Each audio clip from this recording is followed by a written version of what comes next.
भारताचा सुजाण नागरिक शपथ घेतो की मी या भारत मातेला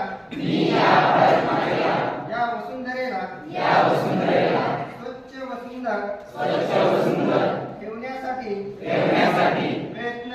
प्रयत्न करीन।